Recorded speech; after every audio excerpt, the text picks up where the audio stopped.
I visited an antique store a few days ago. Do not buy anything from this place.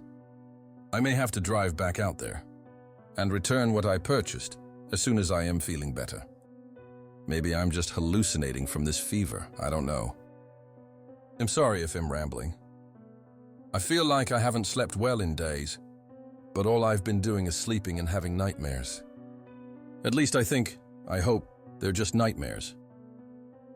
Let me try to start from the beginning. 3 days ago, Roger and I took a trip out to the lake. It was a beautiful day for it. We stopped in the village just before the state park, because I'd read about a bakery there that makes giant eclairs. I think they're still out in the car now, rotting in the sun. As we were leaving the bakery, I spotted the antique store across the street. You can't miss it. It's the biggest old house in the village. Part of it converted into a storefront. I coaxed Roger inside by promising not to spend any money. That was a lie. But I'm sure he knew it.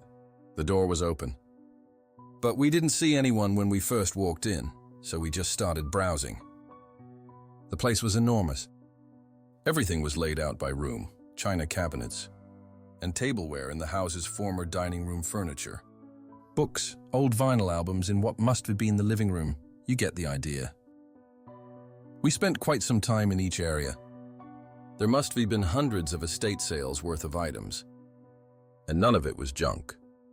While Roger was flipping through old photo albums in one of the bedrooms, I snuck off to the display case at the front of the store to look for jewelry. An older woman with very long, graying blonde hair stood behind the case, almost like she'd been waiting for me. As I was about to say something to her, a cat jumped up on the chair beside me and started rubbing his head against my hand. "Well, hello, handsome. How did you know his name?" she asked. I jumped. This woman had the most striking eyes I've ever seen. "Oh, is that his name?" I just thought he was handsome. He's such a lover boy. Seriously. Her irises looked like there were galaxies swirling in them. She smiled. "He really is." "It's a very appropriate name," I said to the cat. "So, what brings you out this way?" she asked. "It's a small village." She obviously knew I wasn't from around there, right? "We're headed to the beach. It's a beautiful day for it." I agreed. "Well, I don't have any jewelry. That tends to sell quickly. And when I come across anything of real value, I usually sell it at auction myself." I don't remember asking her about jewelry. Maybe I did. No, I couldn't have. "But I did overhear you mention you were looking for brass figurines." She held up a vintage brass bell, shaped like a woman in a Victorian-era dress and bonnet.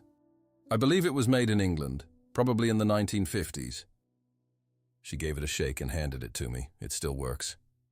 As I was examining the bell, she brought out a set of 3 brass owl figurines, small, medium, and large, and a little brass Labrador retriever. $20 for all of them, she said. She really got right down to business. I pulled a bill out of my purse and handed it to her. "Can I leave them up here while I finish looking around?" "My husband may want to buy some books, of course. He'll bag them up for you. Take your time." I found Roger still in the bedroom, looking at the same stack of photo albums. "You're still looking at those?" "There are stacks and stacks of albums here dating back to the 1800s. "Are they all just family albums?" "Yeah. It's weird. Creepy. Are you going to buy any of them?" "No." He closed the album and put it back. "Are you ready to go?" "This place feels weird." I laughed, but he was right. It did feel weird. "I just have to grab my bag." "What bag?" I practically ran into the woman as I was leaving the bedroom. She was standing right outside the door, holding the bag out to me. "Have a safe trip back to the city." I don't remember telling her we drove in from the city. But maybe we just give off that vibe. "Thank you. Great place you've got here." We practically ran for the door. Once we got into the car, I showed Roger what I'd bought. "I thought you weren't going to buy anything." "I wasn't planning to." "But she said she overheard me talking about figurines and—" "But you said you weren't going to buy anything." "Roger, it was $20. Give me a break. How did she overhear you talking about figurines?" You never mentioned figurines. You said you weren't buying anything. He was right. I don't know.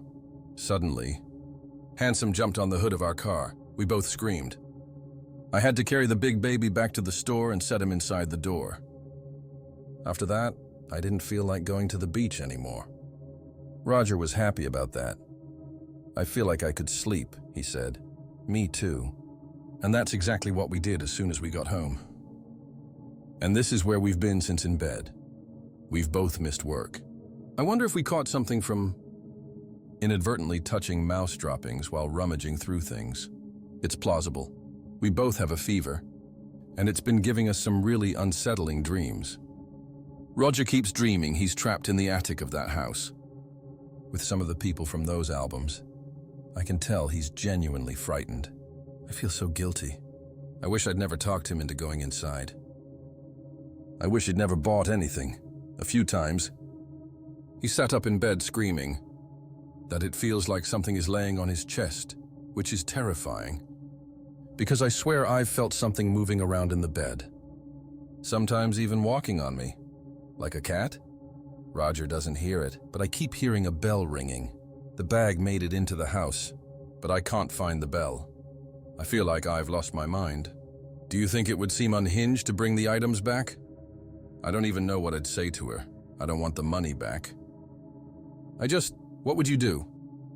Maybe I can just leave them inside the door as soon as I feel better. If you enjoyed the story, consider subscribing. But don't blame me if you can't sleep tonight. Until next time, keep the lights on and the doors locked. Goodbye.